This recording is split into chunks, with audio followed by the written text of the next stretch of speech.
Alright, this is a video for Lamb Dog. Interestingly enough, I haven't thought of Raroo. I thought of Raroo one time since I made that video, I think. Hopefully I'll remember to put that in the end. Alright, so the important part of this story for you people to visualize is the geography of the situation. The basic premise of this story, to start with, is that my aunt wanted to go fishing on my rowboat. And for some reason, which I have been racking my brain thinking since I saw Lamb Dog's request, I don't remember why I couldn't take her. Now remember, I'm like probably 14, I think, during the time of this story. I almost think it was a Saturday. I almost think that this is when me and my father were going and building the frame for the Model A at his buddy's frame shop. But I can't say with any certainty. I really forget. Okay, so the geography of this is what's important right now. My aunt knew this spot that she wanted to go fishing. I used to take her there. My father used to take her there. So she knew where she wanted to go. She just needed someone to row the boat. This is where Raroo comes in. The point of the story here, though, is if you looked at where she wanted to go from where we were standing, it looked like a straight line. It looked like the fastest way to get there was a straight line. So I'm going to explain to you why it isn't a straight line. At low tide, if you looked at this straight line, you would see that there was a massive mud flat directly in the middle of the straight line. Now, when the tide's in, you don't see this mud flat. Now, the proper way to do it would have been to go to the right and go to a marked channel. But because I grew up there, I also knew that if you went to the left, there was an unmarked, unofficial channel that looked like it was going to put you on the rocks. Like literally you had to be like 25, maybe 30 feet off of the rocks, and you'd be in a channel deep enough for a fucking, probably a 22-foot fucking powerboat. Could easily go through there. So now on the tide. So the point I'm getting at is when the tide is coming in, I used to do this a lot when I was young. I used to put my boat on the far side of this mound, and when the tide was coming in, it was like putting your thumb over a garden hose. I mean, fuck, when I was at the bridge company, the last time I went out on a fucking boat, almost, I would do this. It was one of my favorite things to do throughout my whole life. You get on the other side of that mound, and when the tide was coming in, as soon as you hit the mound, the water accelerated. Now, the water was accelerated here anyway because it was kind of a natural choke point about a quarter of a mile away from this, where everything narrowed down coming in from the ocean. But when you hit this mud flat, it would accelerate the boat. You wouldn't even have to row. The boat would be going like 8 miles an hour. That's estimated. I didn't have a fucking speedometer or a rowboat. And I would just do that as a kid, go out there and just go around in a circle over and over again, hitting that and letting it push me. But the problem is that with a rowboat, you didn't want to row into that. So now you understand the premise. Now, if you go to the left or the right, to the official channel or the unofficial channel, it's fucking easy as pie. It takes a little bit longer because you're going a further distance. And this is an important thing too. This whole thing happens within the span of 1 mile. Okay. So my aunt wanted to go fishing. I couldn't take her. So what would I even call him? My cousin's husband. I gotta say this. I commend her for getting married. I just wish she had better taste in men. So they were gonna go out on the boat, and so I went down to the dock to get all the shit fucking ready for them, and I was trying to explain to Raroo how to handle the boat. Now, I know I told you this the last time, so I'll explain it again. To describe Raroo, truthfully, and I didn't say this last time, but he kind of reminded me of those, like, the cheap fucking shirts people wear. Okay, he was Puerto Rican. He had long, flowing hair. He was extremely muscular. I don't know if he worked out or not. I mean, it wasn't my fucking friend. He was my cousin's husband. But he was one of these people that, always wore the penny loafers and I forget what kind of pants they were, but like parachute pants. It was the early 90s. Very early. In these silk shirts. like these silk button-up shirts, but he'd only button like 3 buttons, so it was always hanging open so that you could see his gold chain and all of his muscles. Okay, this is the kind of person we're talking about. And no matter when you saw him, he could have been standing in line at McDonald's, but he always stood like he was on the cover of a magazine or something. You know what I'm saying? Like making sure that everybody was looking at him. That kind of person. A pretty boy, as I call it. I don't have much respect at all for pretty boys. So I'm trying to explain to him how to use the fucking oars. I'm trying to explain to him how to use the oar locks. Stuff like this stupid little basic shit. And then I start to try to explain to him what route he should take. And he looked annoyed the whole time I was doing this, right? And at some point in this, he pinches me in the stomach and he said, if I wanted advice on how to do something physical, you'd be the last person I'd ask. Mm, mm. So at that point, I said, fuck it, fine. So the two of them get in the boat and they take off. And I do kind of remember the boat going around in circles, but at the same time, like he was having a hard time keeping the oars in the locks. It's not like the movies or the gym. That might be it. Maybe he went to the gym a lot. Not because he could do a rowing machine, he could row a boat. I don't fucking know.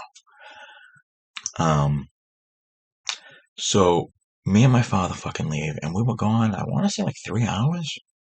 It was a long fucking time.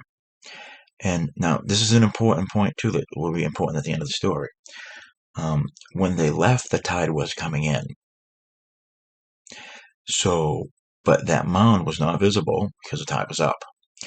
So I leave, I go do 3 hours worth of shit with my father, and I come back, and amazingly, as I'm coming back, I'm walking down the ramp to go down to the float, and they are just pulling up to the float to tie the boat up. And my aunt is all fucking pissed off. And Raroo looks like he just got into a fight.